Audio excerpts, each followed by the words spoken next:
She laughed. I heard it through the door before it finished closing, a clear, unguarded sound that she didn't try to hold back because she didn't think I could hear it. I kept walking, didn't stop, didn't turn around. 6 months later, I was sitting in her chair at her desk, signing papers that transferred her dealership into my name. My son Jordan was in the corner of that room with his blue notebook, writing something down like it was just another Tuesday afternoon. I know what you're thinking. You think this is a story about payback. It isn't, not even close. There was no anger in that room when I signed those papers. There was something else, something quieter, heavier, like setting down a weight you'd carried so long you forgot it had a name. But not for the reason you're thinking. So let me start at the beginning. If you've ever had to rebuild something from nothing, not just a business, not just a job, but a whole life, then this channel was made for you. Subscribe if you haven't yet. These stories are for people who know what it feels like to stand in a doorway in the dark and decide to keep going anyway. My name is Marcus Porter. I'm a mechanic. Have been since I was 22 years old, when I started sweeping floors at a garage on the north side of the city for $8 an hour and stayed until I knew every engine that came through that door better than the men who'd built them. I worked there for 15 years. I was good at the work, not just competent, not just reliable, but genuinely good in the way that only comes from caring about something long enough to understand it, at the level where most people give up.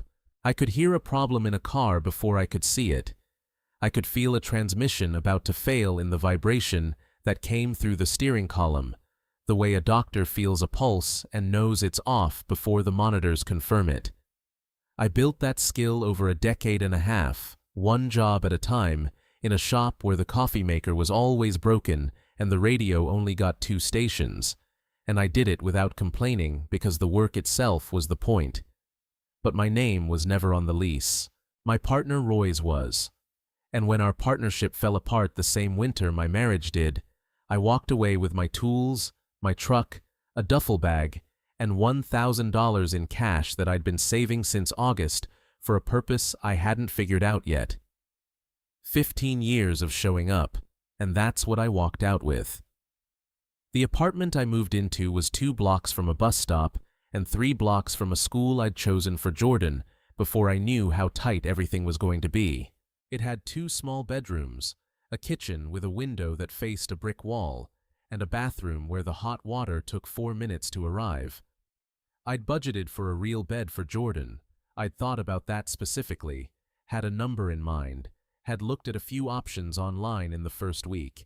Then, the security deposit came in higher than I'd expected, and the first month's utilities hit the same week, and I sat down at the kitchen table with my phone and my numbers and did the math 3 times because I didn't want to believe what the math was saying. And then I made a decision I didn't tell anyone about. I bought an air mattress for $40 at the pharmacy on the corner, the kind that comes in a plastic bag with a picture of a camping family on the front, smiling like they chose to be there. I put it in Jordan's room, plugged in the electric pump, and watched it rise up from the floor slowly, making that low hissing sound. It rose until it was taut. It looked like something trying very hard to be enough. Jordan never complained.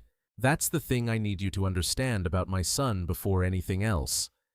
He is 11 years old, and he came to live with me full-time in November, 3 weeks after I moved in, with a backpack, a second backpack, and a cardboard box that held everything he'd decided was worth carrying from the place he'd been before. He unpacked all of it without being asked, without direction, without making a single comment about the size of the room, or the absence of a dresser, or the fact that the closet had no rod. He found a corner for his books, arranged them by height. He put his shoes by the door in a line, smallest to biggest, which is something he started doing when he was 6, and I've never asked him why.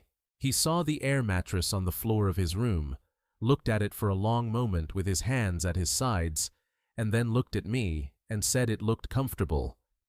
He was lying, and we both knew it, and he said it anyway, like an offering. I received it the same way. For 3 months, every single morning before Jordan woke up, I stood in the doorway of his room and looked at him sleeping on that mattress on the floor. I told myself it was temporary. I did that every morning, standing there in my socks on the cold hallway floor, holding my coffee with both hands, watching him breathe under his blanket. This is temporary, Marcus. This is temporary. This is temporary. And I believed it, mostly.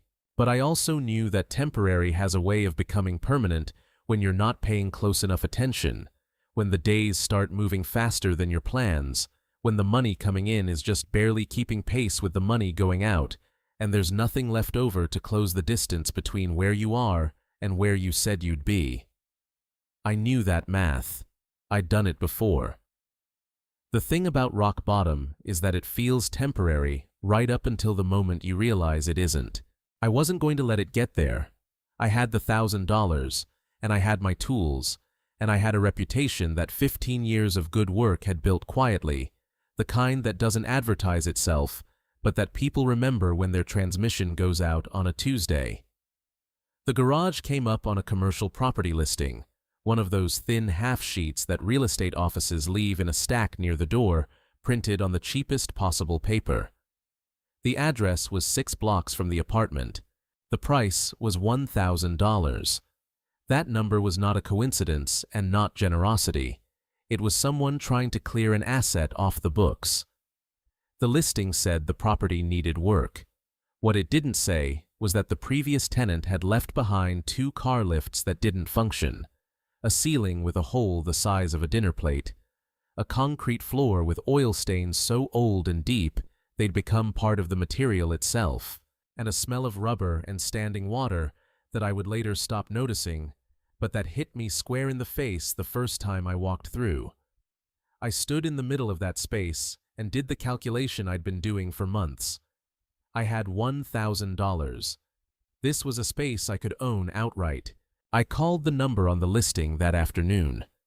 I went to sign the paperwork at an office downtown, in a building with a receptionist who smiled at everyone, and a coffee station with 3 kinds of creamers and a view of the river through floor-to-ceiling windows. The woman who owned the property was Catherine Bloom. I didn't know who she was beyond the name on the documents. She was in her office when I arrived, and she came out briefly to complete the transaction, long enough to look at me with an expression that was not hostile, not rude, not anything you could put a word to. It was the expression of someone processing a line item. She signed her copy, I signed mine. She shook my hand with the part of her hand that doesn't commit to the shake, just touches. I walked into the hallway and headed for the elevator. I heard the laugh before the elevator arrived, brief, unguarded, the kind that escapes before you think about it. I don't know who she was laughing with. I kept walking. I pressed the elevator button and kept my eyes on the numbers above the door. The first morning Jordan and I arrived at the garage together. It was 6:45, and the sky was that flat February gray where the light never quite arrives. Jordan was wearing his winter coat and a pair of work gloves that were too big for his hands.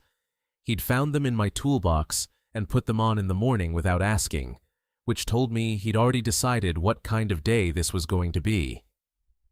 I unlocked the front door and we stood in the entrance together for a moment, side by side, looking at what $1,000 had purchased. The hole in the ceiling with the pale circle of sky through it. The 2 broken lifts at angles that told you they hadn't moved in years. The oil on the floor in layers. The orange bucket under the dripping pipe. The smell. Jordan stood beside me with his oversized gloves and his hands at his sides and said, "It has potential." He said it the same way he'd said the air mattress looked comfortable. I understood that my son had decided to be my partner in this and that there was nothing left to do but begin. We cleaned for 2 days before I touched a single tool. Jordan swept while I pulled debris from the corners, broken shelving, an old tire, 2 boxes of unidentifiable paperwork from a previous business. I capped the dripping pipe, patched the ceiling hole with materials from the hardware store 2 blocks east, and leveled one lift enough to get it operational. By the end of the second day, the floor was still stained, and the second lift was still dead, but the space was ours in a way it hadn't been 48 hours before. On the third morning, Jordan arrived with the blue spiral notebook. It was the same one he used for school. I could see his math homework on the first few pages, fractions with check marks, but he'd turned to a clean page in the middle and written customers at the top in blue pen, in capitals, and underlined it twice with a ruler line. He set the notebook on the folding table he'd dragged to the corner of the waiting area, placed a cup with 2 pens beside it, looked at me, and said nothing. I said nothing. I let it stand exactly where he put it. Word moved the way it moves in a neighborhood where people know the same 3 streets. I fixed a transmission for a woman named Gloria, who lived on the block behind the garage, and Gloria told her daughter, and her daughter told a man at her job whose pickup had been making a sound he'd been ignoring for 3 months. He came in on a Thursday. I found the problem in under an hour and fixed it in a morning. He told 2 people. By the time Jordan had 6 names in the notebook, people were arriving without referrals, just because they'd seen the bay door open and the light on. Each entry Jordan made was careful and complete. Name, phone number, year and make of the vehicle, what it needed, and a small drawing of the car in the margin. He drew a sedan differently from an SUV, a pickup differently from a van, and the drawings were recognizable, good in the precise way that children sometimes are before anyone tells them art has rules. By month 4, there were 11 names. A boy from Jordan's school named Darius came one afternoon while his mother's car was being looked at, wandered to the corner, saw the notebook lying open, and asked what it was. Jordan explained it the way you explain something you're proud of when you haven't yet decided whether to be proud of it. Darius came back the following Saturday for no reason connected to a car. There was something else happening that month that Jordan didn't tell me about directly. He'd started at the new school in November, the same week he moved in with me, and those first weeks when I asked how it was going, he'd say fine and change the subject.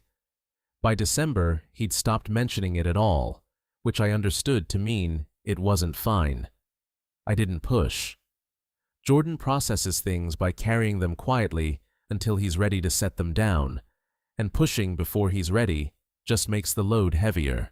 I watched for the signs I knew, whether he was eating, whether he was sleeping, whether he still talked to me about the cars that came in, and he was doing all 3, so I waited. But some mornings when I stood in that doorway watching him on the mattress, I wasn't just thinking about the mattress. I was thinking about lunch tables and new schools and the particular loneliness of being 11 in a room full of people who already know each other. I told myself that was temporary too. I was less sure about that one. Now, before I get to what happened in month 4, I need to tell you about Raymond Holt, because without Raymond, nothing that comes next is possible. Raymond was a man I'd never heard of who knew things about money and contracts the way I knew things about engines, not as a subject you study, but as a system you feel in your hands because you've spent years inside it. He had a minority stake in Bloom Motor Works, the luxury dealership group that Catherine Bloom owned, and he'd held it for 9 years, which meant he'd been present when certain contracts were drafted and had read every page with the attention of someone who understood that the difference between a good deal and a bad one usually lives in a single paragraph. He'd heard about my garage through channels I didn't know existed, and he'd watched what I'd done in 4 months with $1,000 and a broken ceiling and an 11-year-old with a notebook. One afternoon in early March, he parked a car outside my bay door that didn't belong in this neighborhood, walked in wearing a suit that also didn't belong, and sat down on an overturned milk crate because it was the only thing in the waiting area that could hold a person. Raymond explained the clause in his investment contract, a specific provision, in specific language, on a specific page that he'd insisted on before signing 9 years earlier, almost as a matter of principle. The clause allowed a minority investor to nominate a qualified buyer for the central dealership location within a 60-day window, provided the nomination met a list of operational and financial criteria that Raymond had already confirmed I met. He set the contract on my workbench between a wrench and a clean shop rag. It was 42 pages, single-spaced, and some of the language was the kind that loops back on itself and requires reading twice. I wiped my hands on a towel and started from page 1. Raymond sat on the milk crate and waited without tapping his foot or checking his phone.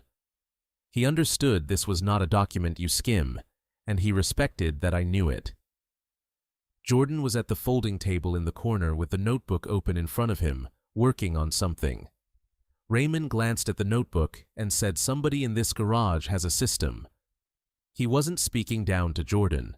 He was saying a true thing in the flat tone of someone who recognizes something real. I want to stop here for a moment because I need you to understand something about what I was sitting with in those 2 days Raymond had given me to think. I'd been in that garage for 4 months. I'd fixed close to 80 vehicles. I'd patched the ceiling hole 3 times because the first 2 patches weren't right, and I don't leave things half done. I'd watched Jordan fill 11 pages of that notebook with names and drawings, and I'd watched Darius start coming in on Saturdays, not because there was a car to pick up, but because Jordan was there.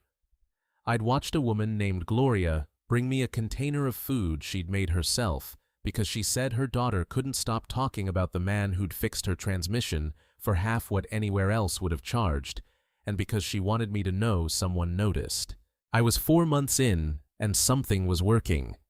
Not growing fast, not turning heads, but working the way a well-tuned engine works, quietly, reliably, without drama.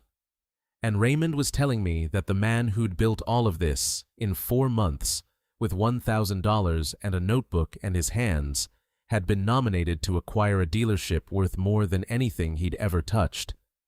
I sat with that for 2 days. I sat with it at the kitchen table after Jordan went to sleep. I sat with it in the truck before I unlocked the garage each morning. I sat with it in the doorway of his room. The stakes came clear to me around page 12 and sharpened with every page after that. What Raymond was offering was a contractual path, opened by someone who'd read a document more carefully than the person who'd written the terms. If the acquisition went through, I'd have capital, infrastructure, staff, and a name associated with quality vehicles in this city. I'd be able to give Jordan what I hadn't managed yet, stability that didn't depend entirely on my willpower holding the structure upright, a real apartment with real furniture, and a real bed that didn't inflate with a pump. For Catherine, the stakes were a different shape. Her name was on every dealership she'd opened. Bloom Motor Works wasn't a vehicle for something else she cared about. It was the thing itself, the proof. I understood that even before I knew her story, even in that first transaction when she'd shaken my hand with the part that doesn't commit. A woman who builds her name into the sign above every door she owns is telling you something about what she needs those doors to say about her. I read to the last page, went back to reread the paragraph on page 12, and set the contract down on the bench.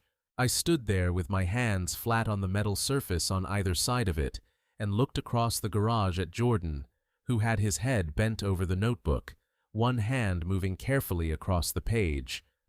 I don't know what he was writing. I didn't ask. I just watched him for a moment. This 11-year-old boy who had arrived in November with 2 backpacks and a cardboard box and never once complained, who had put his shoes in a line by the door and written customers at the top of a clean page and underlined it twice without anyone asking him to. I thought about the doorway, the mattress on the floor. 3 months of standing in that hallway in my socks, telling myself it was temporary, while knowing, somewhere underneath that temporary needed me to do something about it. Then I looked at Raymond and said, "I need a day to think about this." He said, "Take 2. He picked up his keys from the corner of the bench, stood up from the milk crate in a way that made it look like he'd sat on milk crates before, walked to the door, and left. His car started with the smooth idle of a well-maintained engine. I noticed it the way I notice everything about engines, automatically, before I decide to. And then, I was alone with Jordan and the contract, and the orange bucket still sitting in the corner under the pipe I'd capped on the second morning we were here, right where this had all started and where I could still see it any time I needed to remember. The 60 days of due diligence, I worked the way I work every job that matters, starting from the beginning, not from the assumptions. Raymond gave me access to the operational records for the Central Bloom Motorworks location, and I went through them the way I approach an engine I've never worked on before. Listening first, looking for where the rhythm breaks, finding the gap between what a system claims to do and what it actually does when you measure it. I found 3. A service department logging completed hours that the work orders didn't support, not dramatically, but consistently, in amounts that added up over a year to a number worth noticing. A leasing structure whose surface terms looked competitive, but had been quietly revised in ways that shifted certain costs to the buyer and weren't visible until you checked the revision history of the contract templates. And a management layer between the floor staff and the ownership that had been absorbing decisions that should have gone up or down the chain, creating a slow accumulation of unresolved business that looked like stability from above and felt like friction from below. Not fraud. The kind of soft failures that accumulate in an operation run by someone who is very good at the top level and too far from the floor to see what's collecting underneath. 3 weeks in, Catherine found out who the buyer was. Raymond called me on a Thursday evening while I was under a car in the bay. I lay there and listened to what he said. Then, I stayed under the car for another minute, looking up at the undercarriage, before I rolled out and stood up. She'd moved to freeze the dealership's liquid assets and engaged 2 lawyers to find a path to invalidate or delay the clause. Raymond said the legal position was thin, that the contract language was unambiguous, and that her own attorney would tell her the same thing within the week. I let all of that settle. Then I set the phone down on the bench and went back to work. I know what anger feels like. I'm not someone who doesn't have it, but anger in that moment wouldn't have told me anything useful, and there was a car in my bay that needed to be finished by morning. The most honest thing I can say about how I got through those weeks is that I finished what was in front of me. Every time. That's the whole method. The crisis with Jordan came the following Thursday afternoon. He came through the door of the garage with his backpack on and one knee of his jeans caked with dried mud, which stopped me because Jordan doesn't fall. He's the kind of kid who watches where he steps, who rounds corners carefully, who is always aware of where his body is in a space. A muddy knee on Jordan means something happened outside his control. I noticed the knee, and then I noticed the notebook. It was closed, tucked under his arm with the spine out, held against his side like he was trying not to think about it. That notebook had been open every day since the 3rd morning in this garage, every single day, on the table, with both pens in the cup beside it. I handed him a bottle of water and asked if he was hungry, and he said no, and went to his corner and sat down and started his homework. The notebook stayed closed. I kept working. I didn't ask because I know my son, and I know that asking before he's ready closes the door instead of opening it. I found out what happened not from Jordan, but from a woman named Denise who called 2 days later because she thought I should know. Her son was in Jordan's class. A boy had called Jordan the mechanics kid in the lunchroom, in the tone you use when you're making someone's life an insult. Jordan had picked up his tray, moved to a different table, and eaten the rest of his lunch there without a word to anyone. He hadn't told me, and hadn't told any adult at the school. But the day after Denise's call, Jordan came home and set something on the workbench beside me while I was working, a piece of notebook paper folded in quarters. I unfolded it without stopping what I was doing, because that's how Jordan hands you things he wants you to see without making it a moment. It was a drawing of the garage from the outside, from across the street, viewed straight on. He'd drawn the front wall, the bay door, the window, and the sign above the entrance. The sign read, Porters. Apostrophe before the S, the correct placement, in the same careful capital letters he used in the customer notebook. Nobody had asked him to draw it. Nobody had suggested the name. He just drew what belonged to us and put the right name on it. The judge ruled on a Friday. The contract clause was valid and unambiguous.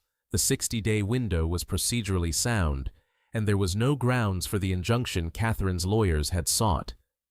Her own attorney communicated to Raymond that afternoon that they would not be pursuing further action. Raymond called me while I was finishing a brake job. I finished the brake job, washed my hands, and called him back. He said she asked for your name again this morning. Different tone than the first time she asked. I let that sit in the air for a moment. Then I said, "We'll be ready to move forward." I hung up and heard Jordan at his table in the corner, turning the pages of the notebook slowly, the soft, familiar sound of paper. "I want to ask you something before we go any further.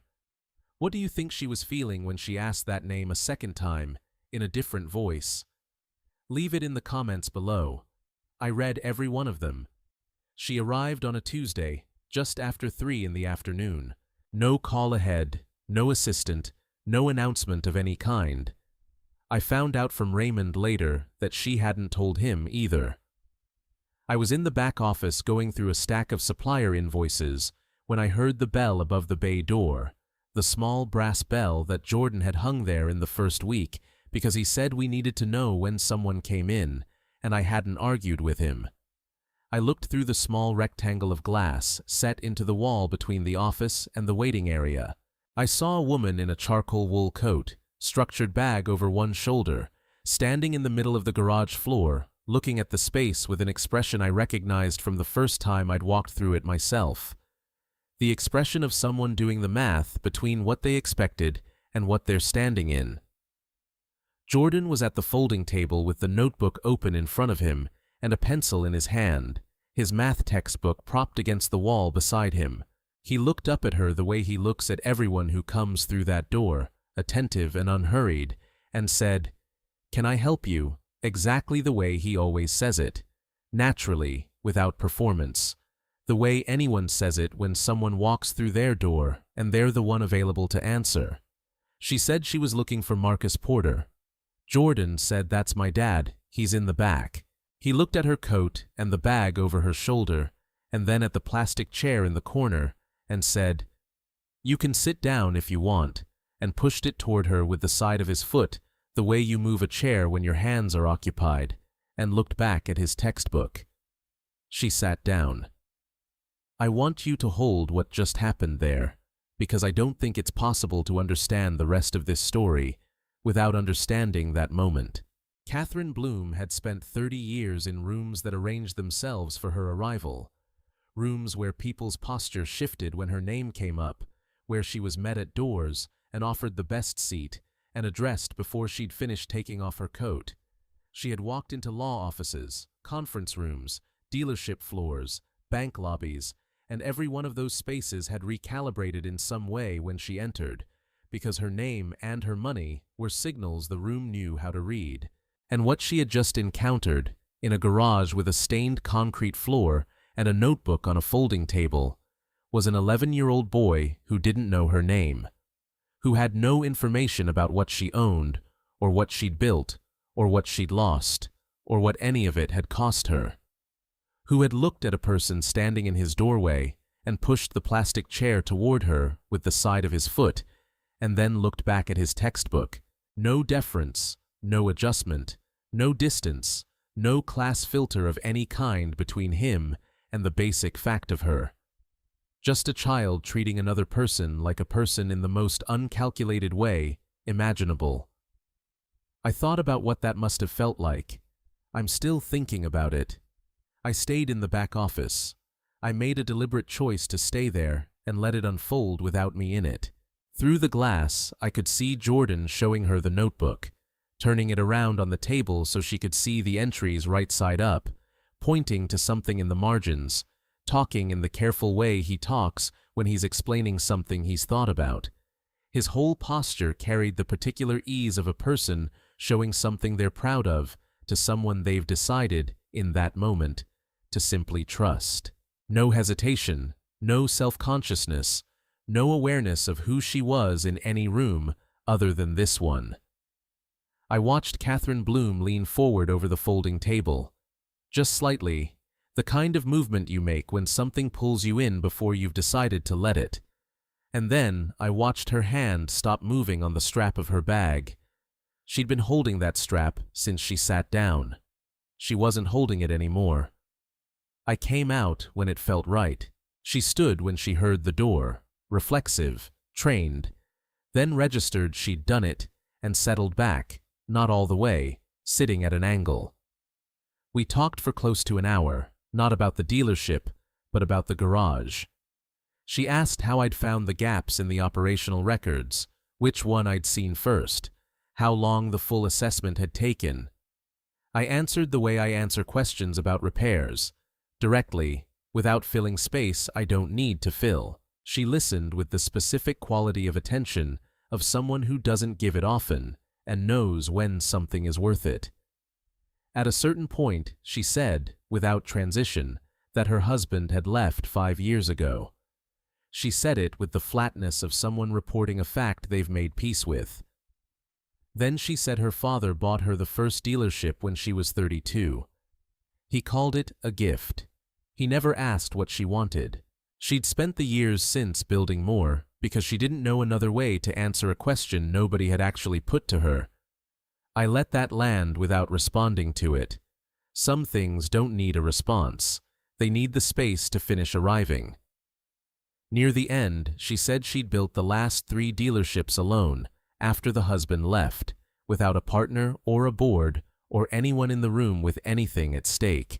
Her shoulders straightened slightly when she said it, the way they do when you want something to be heard as strength and you're not quite sure it will be. Then she asked me directly whether that counted for something. I thought about it. I told her it depended on who she was keeping score for. The silence after that had a texture to it, the kind that settles when something lands somewhere it didn't expect to go. She looked at the notebook on the table, open where Jordan had left it, the handwriting and the small drawings in the margins. She looked at her hands. Then she stood, picked up her bag, said she'd be in touch, and walked to the door at a different pace than she'd walked in, not measured differently, but weighted differently, the way a person moves when they've picked up something they hadn't planned to carry. The signing was in a lawyer's office on a Wednesday morning at 8:30, a room with fluorescent lights and a laminate table and a credenza with coffee cups nobody touched. Catherine came with one lawyer. Raymond came alone. I brought Jordan, who sat against the wall and opened the blue notebook to a blank page without being told to. The papers came in sets. I signed each one at the tab and slid them back. She did the same. During a 10-minute break while the lawyers compared a set of numbers in the hallway, Catherine and I ended up near the window on the same side of the room. She said she still thought I was going to fail. She said it without aggression, the way you say a thing you've been deciding whether to say, and now that it's out, you look at it to see what it means. I said she could keep thinking that. Not to dismiss her, because it was the honest answer. She could think whatever she wanted. What I was going to do wasn't going to change based on it.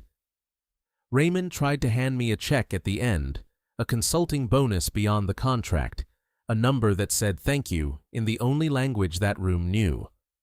I slid it back. I told him the contract is the contract, and there's nothing in it for a bonus. He took it back without argument. I think he expected me to. I think he'd offered it to confirm something he already knew about me.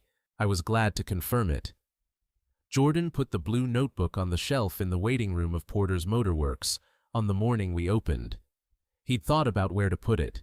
I could tell because he'd moved it twice before settling on the spot between 2 small potted plants he'd bought at the hardware store the week before, with money he'd saved from helping me on Saturdays. He made a card for the notebook using an index card and a ruler, his handwriting even and careful the same way it always is, and the card read, "Real customers don't need a discount." I didn't know where that came from. I still don't. Maybe he heard it somewhere, from someone, at some point. Maybe he just arrived at it on his own, the way he arrives at things. Either way, it was his, and I left it exactly where he put it. 3 weeks after we opened, Catherine came by. Not officially, not for any announced purpose. The woman at the front desk told me afterward that a woman in a charcoal wool coat had walked through the lobby without stopping at the desk, gone to the waiting room, stood in front of the shelf, looked at the notebook and the card in front of it for a moment or two, and then walked back out without a word to anyone. I asked her to describe the coat. It was the same coat. I didn't call Catherine. She didn't call me. Some things don't need a response. They just need to be witnessed. That evening, I drove home to the new apartment. 2 real bedrooms, a kitchen window that looked onto a courtyard where someone had planted something small in a pot near the door. I parked, went up the stairs, and unlocked the front door without turning on the overhead light in the hallway. I went down to Jordan's room and opened the door the way I'd been opening it for months, quietly, in the dark, the way I used to stand in the doorway of the old apartment watching him sleep. He was asleep in a real bed. A frame, a headboard, a mattress that didn't need a pump, a blanket that had been washed that week and smelled like it. His drawings were on the wall, 6 of them, taped at varying heights, some straight and some slightly crooked, in a pattern that made sense only to the person who'd put them there. The blue notebook was on the nightstand, between a glass of water and a library book that was due back on Friday. I stood in the doorway. I held my coffee the same way I'd held it all those mornings in the old apartment. I didn't say anything. I didn't need to. The room was saying everything there was to say, and I was just standing there listening to it. I've thought a lot about Catherine Bloom since then. Not with anger, I want to be clear about that. I think about her the way you think about someone who taught you something they didn't intend to teach by showing you a road you don't want to take. She built 3 businesses after her husband left. She built them well. She built them alone, without a partner or a board or anyone in the room who cared what she went home to. And the things she built them out of, the drive, the discipline, the refusal to stop, those weren't the problem. The problem was that she'd fused all of that to a name on a sign, and when the sign was at risk, she couldn't tell the difference between losing a business and losing herself. I think she could tell the difference a little better after that Tuesday in the garage. I don't know. I didn't ask her, and she didn't tell me. But she came by once to look at a notebook on a shelf, and she didn't say anything when she did. And sometimes, not saying anything is the most honest response there is. Here is what I've been sitting with since all of this ended. I lost the garage, the marriage, and the apartment in the same winter. Everything I'd spent 15 years accumulating was gone before February, and what I had left was my tools, my knowledge, my son, and $1,000. 3 things and a number. So I want to ask you something, and I want you to sit with it before you answer. If everything you'd accumulated disappeared tomorrow, the title, the savings, the position, the address, but you still had everything you know and everything you are, what would you build? Tell me in the comments. I genuinely want to read it. And if this story meant something to you, hit the like. It helps more people find it who might need it today. Subscribe if you haven't, because the next story is one I've been holding on to for a while. A man who was offered everything he'd ever wanted and said no, and what happened when he did. I'll see you there.